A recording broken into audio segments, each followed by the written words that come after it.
NBC takes over the Cup and Xfinity schedules from here on out. So Thank goodness. I'd be pleasantly surprised if the Truck Series booth is actually at another race this year. They're calling these races remotely, and I think that plays a big part of it as well, because when you're at the track, when you're in the booth, you can spot things that the TV cameras aren't picking up on. And then the TV directors, they hear that, they cut to those cameras, and you're all good to go. Whereas, obviously, when you're broadcasting the race remotely, you only have the angles that we as the viewing audience have. So they probably didn't know that Jessica Friesen had gone over because they weren't at the track. I want to catch up here on the chat. I see we've got a couple messages before we move on here, because there's more to talk about the broadcast. Adam saying, I think Supercars in Australia has onboard cameras in each car for the broadcast. And yeah, I mean, that's the other thing too. It's 2022. We have the technology. We've had the technology for a very long time. I don't think it's an unreasonable expectation that if you can have onboard cameras easily installed on a quarter of the field or however many cars or trucks it is, at this point, just for, the sake of replay and trying to decide, I know NASCAR doesn't really do avoidable contact penalties and everything like that, but I think sometimes when you're trying to break down an incident, those things can be helpful on that front as well. And Kobe coming in here, in media, the first thing you learn is don't be the story. Well, that's exactly right. There's some people at Fox that didn't learn that or don't care enough to live by that philosophy. But they have the experience to back it up. Yeah.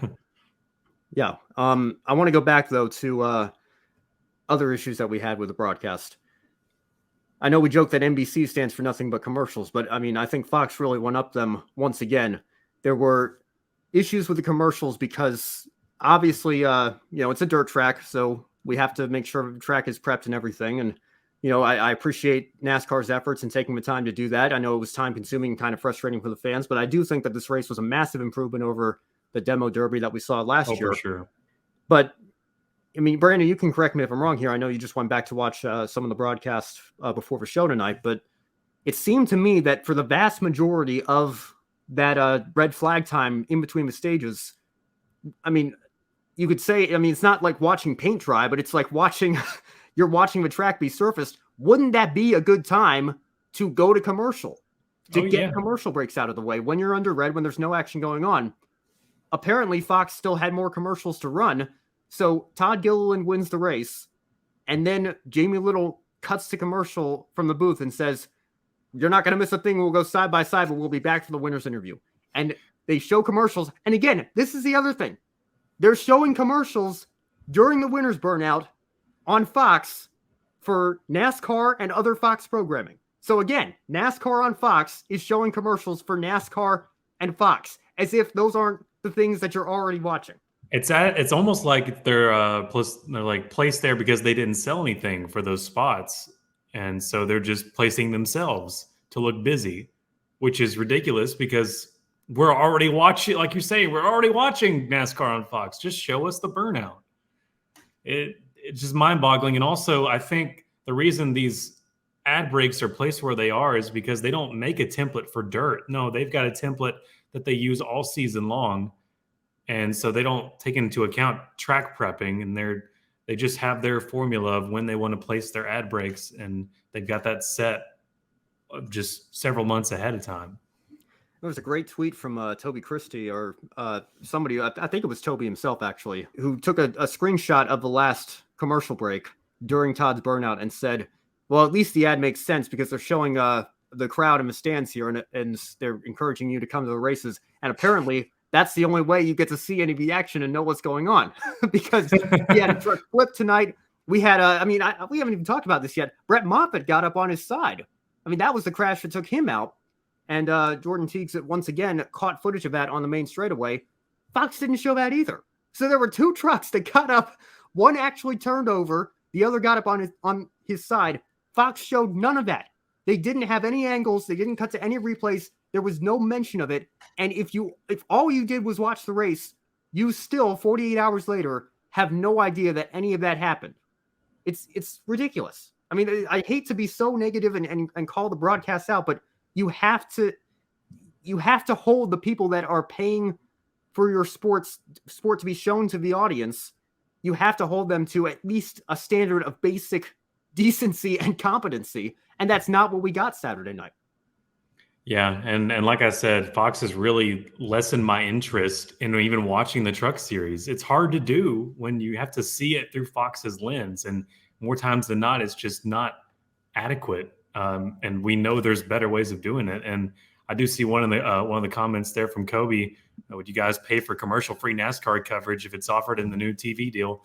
Honestly, I don't know if I would pay for it, just simply because already paying for too many other things that are take higher prominence. But yeah, I mean, if we can still watch it for free, no, I wouldn't do it. But I know a lot of people that would, and again, that's not going to help the broadcast with Fox if they don't change something at a core level. But so that's certainly something that a lot of people would rather have. Well, we've talked about this before as well. Formula One have sponsorship deals with Mother's Mothers. Polish and CrowdStrike, who alternate, and it's their exclusive coverage for ESPN here in the States, but ESPN doesn't have to run ads. And I know the NASCAR races are longer. I'm not saying you can't go side by side like under caution and everything, but this is still the only sport that I can think of that has this much of a following where you take commercial breaks during the action. In baseball, you take commercial breaks between innings and during pitching changes. In football, basketball, hockey, you take them during timeouts or between quarters or periods or whatever the case may be. In soccer, you only take commercials during halftime. You run the full 45-minute halves uninterrupted because you have banners on the outside of a stadium that are constantly changing and constantly running ads there. That's how you get your advertisement time in. In NASCAR, there are commercials, sometimes full screen commercials, during green flag action. And as fate would have it, I don't know, maybe the universe is trying to tell us something here and try to tell the network something, but it seems like, I think Jamie McMurray even said during one of the recent Xfinity broadcasts, it's like Murphy's Law that you go to commercial and something happens and you have to go back and explain it because you missed it live. So, something has to change here. When we're talking about the broadcast here, Adam Lemery's coming back in saying what NASCAR should do is what F1 does for coverage on ESPN. Again, I know the races are longer, but I think that that's certainly the model. You look at how Formula One's exploding here in the States. I think the commercial-free coverage plays no small role in the popularity of that. Good to see you, Joe. Joe Samaniego stopping by the chat. Like to see the trucks move exclusively out of Fox. This is another good point. I'm glad you brought that up, Joe.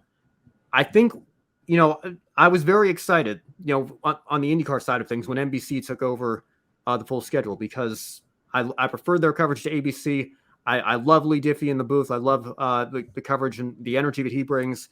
And I think from a production standpoint, certainly towards the end, ESPN/ABC was just kind of phoning it in to keep the Indianapolis 500. But the other races, all credit to Alan Bestwick in the booth. He did a great job. But talking more again from a production standpoint, I think the coverage was lacking. And then NBC took over the full schedule. And we've seen, again, I don't think it's gone, Fox Truck Series levels of bad. But I think there has been a little bit of a decline here because now NBC knows that they are the sole broadcaster and the exclusive broadcaster of the series. So they don't have anybody to measure themselves against. They don't have any competition. And I think you're going to see the same thing if history is going to repeat itself here, particularly the second half of the truck schedule when they don't have any competition. They do the full schedule for the truck series. There's no competition there. There's no standard that they have to measure themselves against. And I think you see a dip in quality as a result. Oh yeah, and it's definitely going to happen. It's going to take another player coming into the game, probably NBC or even CBS, mixing it up with SRX if they ever decided to come back to NASCAR, maybe start the Truck Series level or just ARCA. It would take something like that for Fox to realize, hey, we are really subpar here, and we have been for the past few years. And it really would take something like that Joe brought up.